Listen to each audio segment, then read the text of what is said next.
Bonjour à tous, j'espère que vous allez bien. On se retrouve aujourd'hui pour mon bilan lecture du mois de mars et on va commencer tout de suite par une lecture commune que j'ai faite avec quelques copines du book club qui est Blood Over Bridhaven de M.L. Wang. Alors effectivement le livre il est magnifique mais au-delà de ça l'histoire est vraiment chouette. Je vous lis le résumé. Siona a consacré chaque instant de sa vie à la magie afin de devenir la première femme au mage. Lorsqu'elle parvient enfin à accomplir l'impossible, elle comprend que le vrai combat ne fait que commencer. Ses nouveaux collègues sont prêts à tout pour l'humilier, comme lui attribuer un concierge au lieu d'un véritable assistant. Mais ni Siona ni ses pairs ne savent que cet homme taciturne, Tomil, était autrefois un chasseur nomade, seul survivant de sa tribu. Ensemble, mages et étrangers découvrent un terrible secret qui pourrait tout changer ou leur coûter la vie. Alors moi, j'avais vu ce bouquin parce que je cherchais une romantaisie et il est ressorti de la sélection. Et d'ailleurs, quand j'ai proposé aux filles de faire une lecture commune, j'avais fait une sélection de plusieurs romantaisies et celui-ci en sortait du lot et du coup on avait toutes très envie de le lire. Il est décrit sur Babelio comme une romantaisie et comme une dark academy, ce qui n'est absolument pas le cas. On n'est pas du tout sur une romantaisie, il y a un tout petit peu de romance, mais alors franchement elle n'y serait pas, ça serait la même chose pour moi, donc vraiment c'est absolument pas une romance, il fait très très beau comme ça, mais en fait c'est une fantaisie pur jus. Je dirais même que c'est une fantaisie dystopique, très bien construite d'ailleurs, parce que du coup on est sur un one shot en plus, donc pas forcément évident.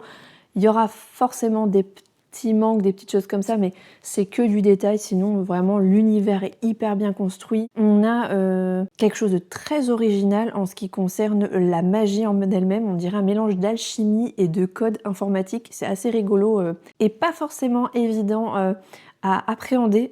Moi j'avoue que mon conjoint du coup est développeur informatique, donc à force de l'entendre parler de boulot, j'arrivais à comprendre certains principes, mais c'est pas forcément évident, c'est très intellectualisé, on est vraiment sur du débat en fait sociétal, il y a un vrai parallèle avec notre société d'aujourd'hui, mais vraiment très très cool, très très chouette. Alors j'ai eu un petit peu de mal parce que tout au long de ma lecture je cherchais la romance en question, puisque du coup on me l'avait vendu comme romantaisie, et du coup ça m'a un peu gênée dans ma lecture par rapport à ça. Et c'est bien dommage parce qu'en fait l'histoire elle est vraiment cool, et je pense d'ailleurs le relire un jour quand j'aurai un peu plus oublié l'histoire, parce que vraiment elle est vraiment cool, et une deuxième lecture ne pourrait m'apporter que du plaisir. Donc si vous cherchez une fantaisie dystopique un peu originale et un one shot surtout, M.L. Wang elle écrit vraiment des petites pépites, donc n'hésitez pas à vous pencher sur la question. Donc ça c'est le livre qui m'a un petit peu suivi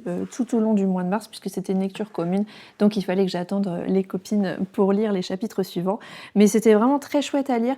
Ensuite, en autre livre que j'ai beaucoup aimé, vraiment c'était mon coup de cœur du mois, c'est Elstone Academy, My Bloody Princess de Anna Triss. C'est un livre que je vous ai parlé, donc c'est une nouveauté du mois de mars. Le tome 2 sort au mois de juin, puisqu'on est sur une duologie.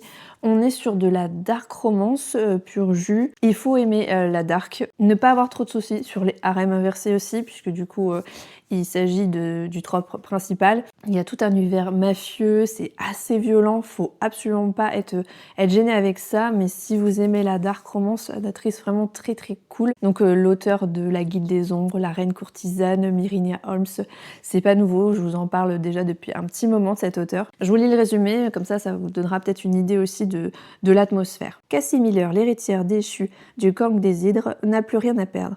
Depuis qu'elle a retrouvé le corps égorgé de son jumeau, son monde s'est effondré. Son but ultime, traquer le meurtrier. Mais à peine l'enterrement terminé, elle est enlevée et conduite de force à Elstone Academy, une université secrète où l'élite criminelle des Bloody Shadows apprend à tuer, manipuler et dominer. À la tête de cette académie règnent 3 jeunes hommes, aussi séduisants qu'impitoyables. Arès, Hadès et Hermès, les anciens meilleurs amis de son frère, qui pourrait être ses assassins. Déterminée à percer les mystères tapis entre ses murs, Cassie s'engage dans une enquête dangereuse où elle devra affronter les princes de l'enfer et ses propres ténèbres pour survivre. Or, plus elle se rapproche de la sombre vérité, plus elle s'enlise dans un jeu de séduction, de pouvoir et de vengeance. Ces 3 hommes troublent ses certitudes, et résister au charme sulfureux de chacun s'avère être la difficulté la plus redoutable de la mission que Cassie s'est donnée. Bienvenue à Elstone, ici la loi du plus fort n'est pas seulement une devise, c'est une sentence. Il faut savoir que du coup ce n'est pas du tout une fantaisie parce que c'est un livre que du coup en librairie j'ai trouvé en fantaisie, c'en n'est pas une, c'est parce que je pense qu'au résumé du coup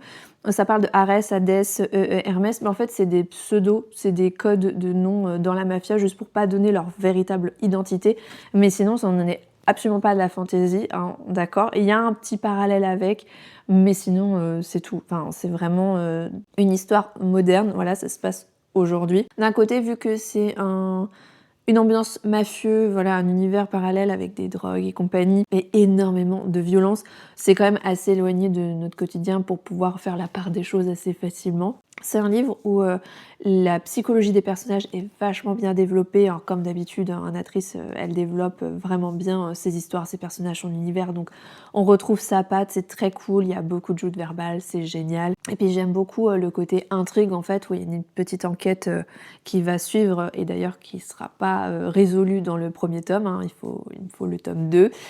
Voilà. D'ailleurs, la fin du premier tome, elle est costaud, moi je m'attendais pas à ça. On est encore une fois sur une auteure sadique, mais Anatrice elle est connue pour ça, hein, pour nous mettre la tête à l'envers très clairement. Mais voilà, si vous aimez la dark romance, foncez, c'est une pépite. Et même moi qui n'en lis très peu, enfin du coup j'ai découvert le genre il y a pas hyper longtemps, et pour l'instant j'arrivais pas à trouver un auteur en tout cas qui me fasse apprécier ce genre vraiment à 100%. Et là, pour le coup, Anatrice, gros coup de cœur. Et j'ai même une copine que j'ai convaincue. Elle voulait déjà le lire de base, mais je l'ai un peu forcée à le lire rapidement. Et elle a adoré. Elle m'a dit, il est vraiment bien. Et elle en lit pourtant de la dark romance, mais Anatrice, gros coup de cœur aussi. Donc, vous voyez, grosse pépite. Ensuite, on sort du genre avec d'ailleurs le dernier livre que j'ai lu au mois de mars, c'est Mad Majesty de Delinda Dane. Du coup, c'est le tome 1. On est sur de la new romance pour le coup. Alors, new romance, c'est un genre où ça passe ou ça casse pour moi. En général, j'aime bien quand c'est quand même vachement développé, encore une fois, et que c'est du slow burn aussi, j'aime beaucoup. Bon, ça m'arrive de lire d'autres new romances où il n'y a pas de slow burn et ça peut passer si derrière c'est vraiment bien développé. Donc vraiment c'est soit ça passe soit ça casse, et là pour le coup ça passe très bien. C'est la première fois que je lisais un de ces livres, donc j'étais plutôt contente. Très honnêtement, je vous le dis tout de suite, j'ai très envie de lire la suite. Alors c'est une trilogie si je ne m'abuse. Enfin je suppose au vu de l'histoire comment c'est développé, je pense que c'est une trilogie. Et le tome 3 d'ailleurs est sorti en décembre dernier, donc ça fait pas hyper longtemps là qu'ils sortent en poche. Je pense que je vais attendre de les voir sortir dans ce format parce que moi je trouve ça plus agréable à lire, et pour mon compte en banque il sera ravi que d'attendre qu'ils soient tous sortis en poche. Donc je vous lis le résumé. Depuis son retour de l'armée, le prince Damien enchaîne les scandales en tout genre.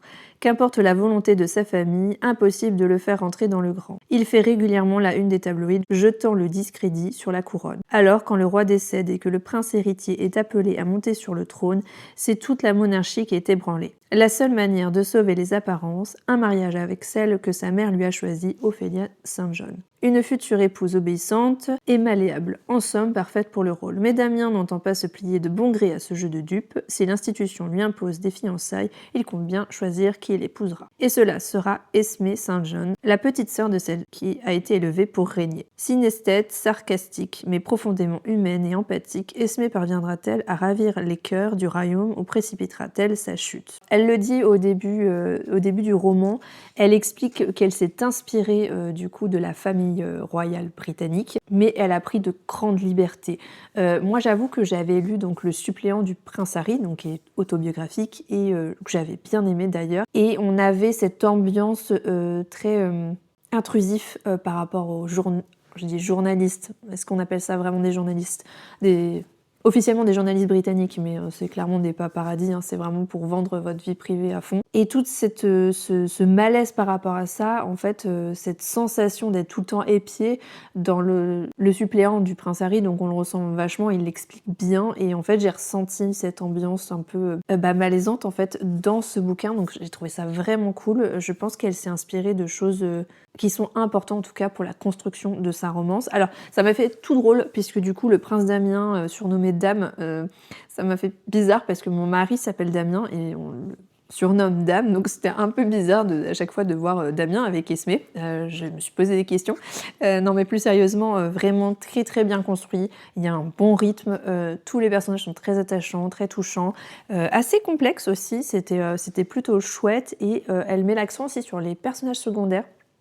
Ils prennent une importance que je pensais pas qu'ils auraient et ça je trouve ça vraiment cool, c'est vraiment bien développé et pour une romance très très cool. Alors faut aimer les tropes royauté, faut aimer le slow burn.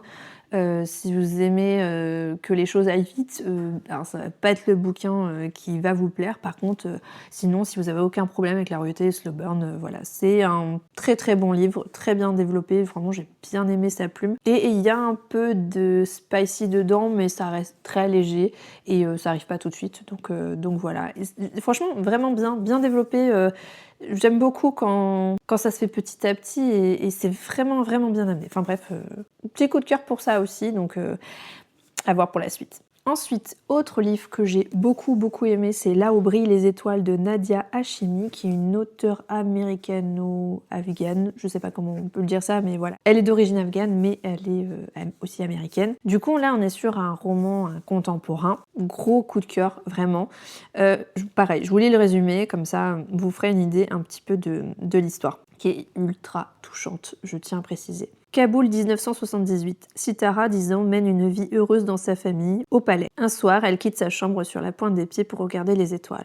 Cette nuit-là, c'est le coup d'État. Aucun des siens n'y survivra. Si elle a la vie sauve, c'est grâce aux étoiles. N'étant plus en sécurité nulle part, l'orpheline est confiée aux soins de 2 femmes dévouées et trouve refuge aux États-Unis. Des années après son exil, le passé revient frapper à la porte, ne lui laissant d'autre choix que de retourner en Afghanistan. Donc l'auteur reprend en fait un fait historique avéré, donc la révolution de Sor, avec le fameux coup d'État, et elle raconte avec son personnage de Sitara, voilà ce qui se passe en Afghanistan, enfin à Kaboul précisément. Et on va suivre cette petite fille qui va perdre hélas toute sa famille, enfin une grosse partie de sa famille, proche en tout cas, dans ce coup d'État et qui va devoir fuir le pays et du coup réussir ensuite à se reconstruire malgré tout. Donc là il y a une grosse première partie où on suit en fait l'enfance de cette petite fille, donc Sitara, ce qui se passe avec le coup d'État et ce qui se passe ensuite du coup avec sa fuite. Et ensuite une deuxième partie où là c'est je ne sais plus 30 ans plus tard, donc elle est adulte et on va voir un petit peu sa vie aux États-Unis, comment ça se passe, par le hasard des choses, on va dire ça comme ça, elle va se retrouver à retourner à Kaboul et du coup il va y avoir une confrontation avec son passé et tout, donc on est vraiment sur la reconstruction de soi. Il y a énormément de références sur la culture afghane, on met à l'honneur un pays qui avant les talibans et cette révolution était un peuple riche en culture, vraiment hyper épanoui. On avait une autre image, hein, c'était complètement différent. Et je trouve que c'est le genre de lecture hyper importante parce que on a l'image de ce pays qui est vraiment tourmenté, qui est très mal vu, alors qu'à l'origine c'était un très beau pays et c'est vraiment dommage. Et j'ai bien aimé aussi avant cette révolution que l'auteur aussi parle un petit peu de pendant la guerre froide en fait, où vraiment les États-Unis et la Russie se battaient un peu pour le pays, en mode ils se retrouvent au milieu de tout ça. J'ai bien aimé en fait que tout le côté politique soit mis en avant, ça a été vachement instructif, c'est romancé hein, bien sûr, mais c'est hyper intéressant en fait, et je trouve que c'est un bouquin qui vaut le coup d'être lu, surtout à notre époque, voilà. Bref, donc bon, vraiment très cool, très touchant, j'ai eu les larmes aux yeux à certains moments, il y a des passages un peu durs, voilà, je tiens à le préciser, mais vraiment une petite pépite encore ce bouquin, franchement très contente de l'avoir lu, et puis il est magnifique en plus, voilà, poche, enfin je sais plus, Hauteville, ouais, Hauteville ils font des couvertures magnifiques, j'avoue. Ensuite, on retourne dans du fictif pur avec une romantaisie, donc le Kingwood Academy de Tessa Hale. Donc j'ai pris l'intégrale qui reprend du coup les 3 tomes de cette trilogie. Alors je voulais les résumer encore une fois, sur le papier en tout cas, il faut savoir que c'est un livre qui me plaisait beaucoup. Et en fait, à la lecture, je vous expliquerai, mais malheureusement, ça n'a pas trop marché pour moi. J'étais un tout petit peu déçue quand même. Enfin bon, je voulais le résumer. Pourquoi choisir un prince quand on peut en avoir 4? Alors oui, on est encore sur un harem inversé. Dans Hellstone Academy, donc celui-ci, il y avait 3 hommes et une femme. Harem inversé, donc on comprend, hein, une femme avec plusieurs hommes. Et King Moon Academy, il y a 4 hommes. Alors je suppose que, je pense d'avoir vu que j'ai lu celui-ci avant, qui envoie vraiment du pâté.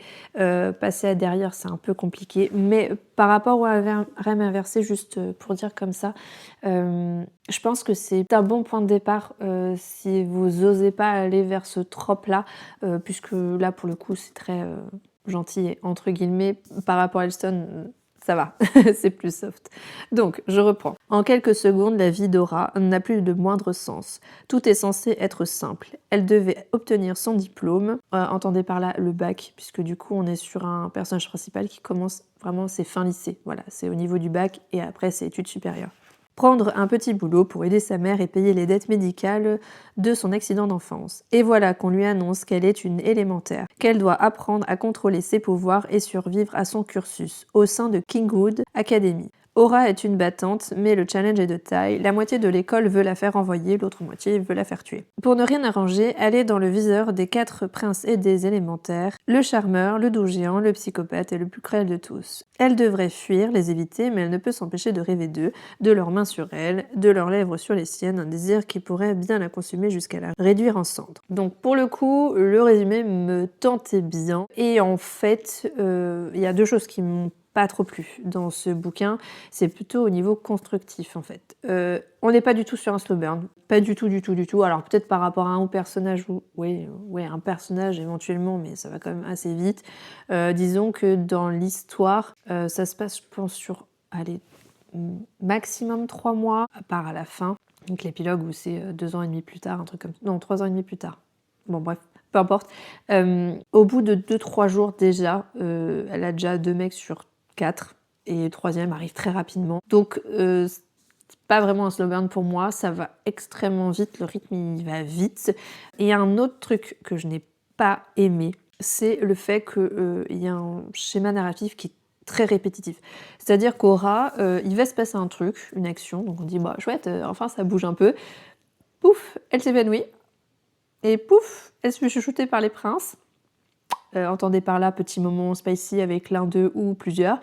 Et voilà, et ça reprend l'histoire. Et ça fait ça plusieurs fois, presque d'affilée. Dès qu'il y a une action qui se passe, elle finit évanouie ou je ne sais quoi, ou elle faillit mourir ou j'en sais rien. Et il se passe un moment spicy ou un moment un peu... voilà. Et voilà, c'est ça tout le temps. Et en fait, 1 fois, 2 fois ça passe, mais quand c'est ça à chaque fois, à chaque action, c'est lourd, c'est lassant et ça, voilà, ça m'a un petit peu franchement dérangée dans la lecture. Moi vraiment qui me disais ah ça y est, ça part et en fait à chaque fois ça retombe à plat derrière. Je trouve ça un peu dérangeant, comme s'il y avait besoin d'une action pour un moment spicy derrière. Enfin non, finalement il n'y a pas besoin. Et c'est vraiment dommage que ça aille trop vite comme ça. Même il y a une bataille finale à la fin, franchement ça dure 1 page ou 2 et elle finit évanouie. Bon, voilà, c'est un petit peu dommage et c'est vraiment frustrant parce qu'en fait l'univers était sympa, voilà, le côté des élémentaires, donc entendez la magie du feu, la magie de la terre, l'air, l'eau, enfin voilà, c'est plutôt sympa. Il y a tout un aspect politique, même l'univers et tout aurait pu franchement cool, mais en fait c'est pas assez développé ces trucs-là pour finalement toujours avoir le même schéma narratif tout le temps, c'est un peu lassant. Et les personnages sont plutôt cool en vrai, ils sont plutôt attachants, c'est mignon, même franchement, bon je m'attendais pas à avoir de la dark hein, forcément, mais les relations entre eux, c'est mignonné à souhait, c'est bienveillant. Le spicy est très soft pour moi, je trouve, par rapport à tout ce que j'ai pu lire. Il va y avoir 2-3 trucs un peu explicites, mais franchement, ça va. Ça reste pour un public averti, hein, j'entends, mais c'est assez chill. Je pense qu'en vrai, donc pour des gens qui veulent se mettre à la romantaisie, ça peut être sympa à le faire parce que du coup, l'univers, il n'est pas hyper complexe. Je vous le dis, il n'est pas assez développé pour moi, mais du coup, c'est pas hyper complexe. Il est proche de ce que nous on connaît, puisque du coup il y a un côté monde humain, il y a un monde élémentaire. Ils traversent des portails pour aller de l'un à l'autre, entre guillemets, et derrière, même dans le monde des élémentaires, Ils ont des voitures, ils ont des armes, ils ont téléphone aussi, donc voilà, ça reste assez proche de ce qu'on connaît. Donc pour ceux qui veulent se remettre à la romantasy, ça peut le faire. Pour ceux qui sont déjà habitués à lire de la romantasy, non, ça va pas vous convaincre. Et pour ceux aussi qui veulent tester le trope harem inversé, ça peut le faire, sachant qu'on est quand même sur des relations qui sont vachement dans la bienveillance. Donc pour moi, voilà. Mais pour ceux qui sont déjà adeptes du genre et tout, je pense que ça va être un peu juste. Enfin voilà, donc du coup, celui-ci, mitigé. Par contre, en romantasy que j'ai lu et que je vais continuer à lire puisque c'est important que je termine cette série qui est vraiment chouette. C'est le dernier conte, donc c'est le tome 2, Rose Rouge d'Alexiane Thiel. Je vous lis pas le résumé parce que là on est sur une suite, mais que j'ai adoré. Alors pareil, c'est une trilogie, enfin c'est pas une trilogie, pardon, c'est une série en 4 tomes. C'est un slow burn, faut aimer parce que ça va assez lentement dans leur relation, mais pour moi, c'est pas trop lent, au contraire, c'est assez révélateur d'une relation complexe et profonde. Enfin, pour moi c'est ce qu'il faut, il n'y a pas besoin tout de suite qu'on se rentre dedans, voilà. Ça reste une série quand même assez mature. Il y a des thèmes abordés dedans qui sont pas forcément évidentes pour tout le monde. On a, je crois, le trigger warning au début, non, c'est à la fin dans ceux-là où je crois que du coup c'est mentionné. Il n'y a pas de scène, voilà, mais il va y avoir mention de cannibalisme, torture psychologique, trafic de cadavres, enfin voilà, et violent, effectivement. On est du coup, alors pour ceux qui connaissent pas le dernier conte, ça reprend les contes connus, voilà, revisités façon Alexiane Thiel, donc on est très éloigné de Walt Disney. On est sur quelque chose de plus mature. Moi, j'ai raffole. C'est un peu un petit bonbon pour moi quand même, en vrai, pour vous dire. J'ai eu un vrai coup de cœur pour le premier tome, mais vu que le premier tome se terminait en fin ouverte et qu'il fallait absolument une suite, voilà, là c'est bon. Je les ai tous achetés, comme ça du coup je pourrais les lire quasiment d'affilée. En faisant des petites pauses parce que voilà, j'ai d'autres lectures, mais ils seront terminés rapidement. Donc le premier tome reprenait le conte de Blanche-Neige principalement, puis la mise en place de l'univers, les personnages, etc. Dans le tome 2, on est sur la revisite du conte de La Belle et la Bête, avec un petit peu de Cendrillon. Voilà, j'en dirai pas plus, mais voilà, j'ai adoré cette version très un peu barré, un peu voilà, un peu limite. Ça se lit toujours aussi bien. Enfin voilà, moi j'aime beaucoup le dernier conte et si vous cherchez une bonne romantasy, je pense que c'est vraiment une série sur laquelle vous devez vous pencher parce que c'est vraiment moi coup de cœur. Alors coup de cœur pour l'instant parce que j'ai lu que les 2 premiers tomes, mais je suis convaincue que je vais apprécier les deux autres tomes de cette série parce que c'est vraiment chouette à lire.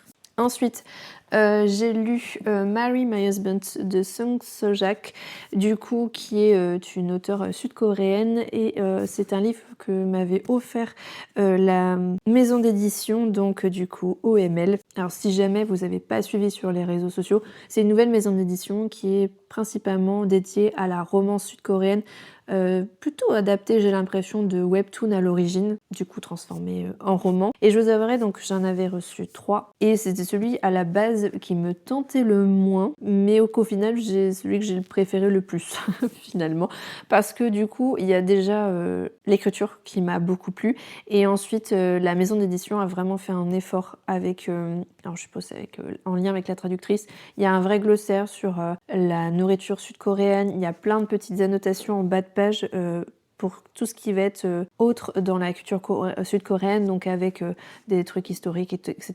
Et du coup, j'ai trouvé ça plutôt bien pour appréhender en fait cette culture qui est quand même très éloignée de la nôtre. Alors pour le coup, moi j'ai aucun souci là-dessus puisque c'est quelque chose sur lequel je suis assez sensibilisée, mais pour d'autres qui ne connaissent pas du tout ce pays, franchement c'est très chouette d'avoir fait ça. Donc pareil, je vous lis le résumé, histoire que vous en sachiez un peu plus. Alors oui, donc à la base c'est un webtoon, ça a été aussi adapté en drama que je n'ai pas vu, puisque du coup je crois qu'elle est sur Prime Video, et je n'ai pas Prime Video. Voilà, donc sachez qu'à la base c'est un webtoon, donc il y a des tropes qui sont utilisés dans un webtoon que l'on retrouve très facilement, voilà, c'est pas un roman classique dans lequel on peut être habitué. Sur la porte rouillée, il n'y avait même pas de digicode.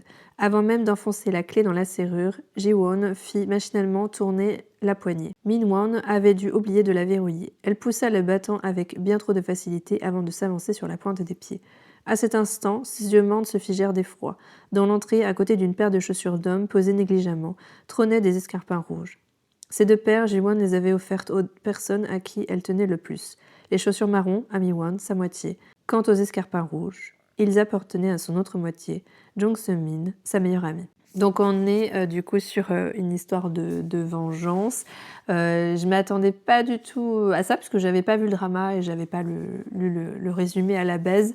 Voilà, je me suis lancée comme ça et alors c'est dit très rapidement. Donc au début en fait, donc vous avez cette scène où elle découvre le truc, elle finit pour X raison par décéder et elle va se réveiller dans le passé au moment où il y a cette possibilité de choisir si elle se marie avec ce type-là ou pas. Et du coup, en fait, toute l'intrigue va être sur comment elle va se venger d'eux, comment elle va reprendre sa vie en main.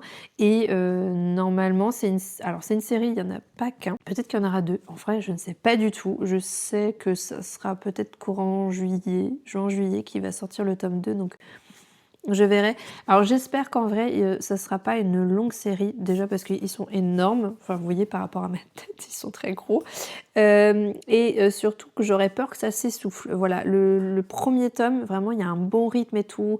Je suis à fond derrière la nana, vraiment. J'aime beaucoup comment c'est fait. Alors, faut aimer le style d'écriture sud-coréen, faut aimer les histoires, les dramas, les webtoons et tout pour bien s'immerger dedans. Quoique, si vous connaissez pas, ça peut être très sympa, mais c'est pas la même manière que les auteurs occidentaux écrivent, donc il faut prendre ça en compte. Mais bref, peu importe.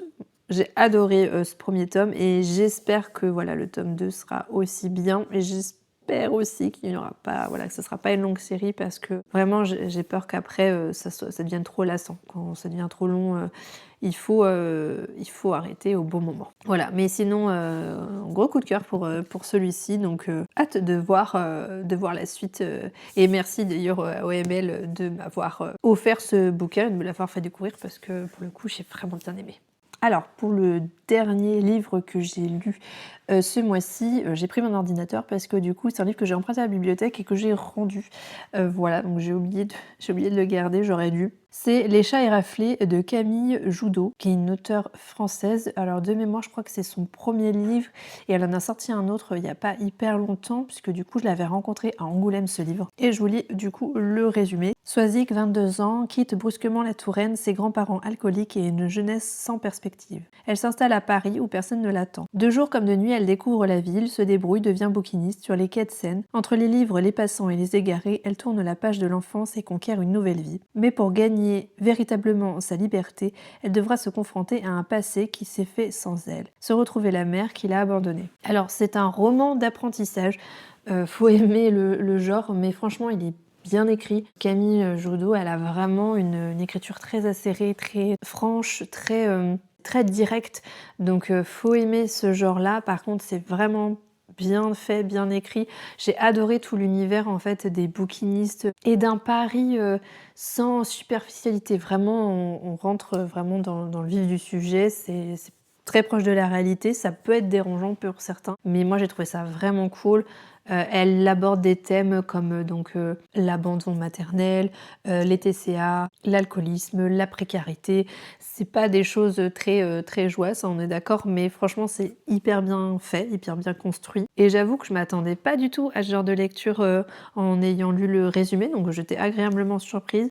C'est un texte assez dur, hein, mais j'ai bien aimé, voilà, de suivre Sozik dans ses galères, véritablement. Et je trouve vraiment pour un premier livre, franchement bravo parce que c'est pas forcément évident, les thèmes abordés sont assez costauds quand même. Voilà, c'était mes lectures du mois de mars, j'espère que vous aurez apprécié cette vidéo et que certains titres vous auront donné envie de les lire. N'hésitez pas à me dire ça en commentaire. Moi je vous dis à très bientôt dans une prochaine vidéo, prenez soin de vous, bye!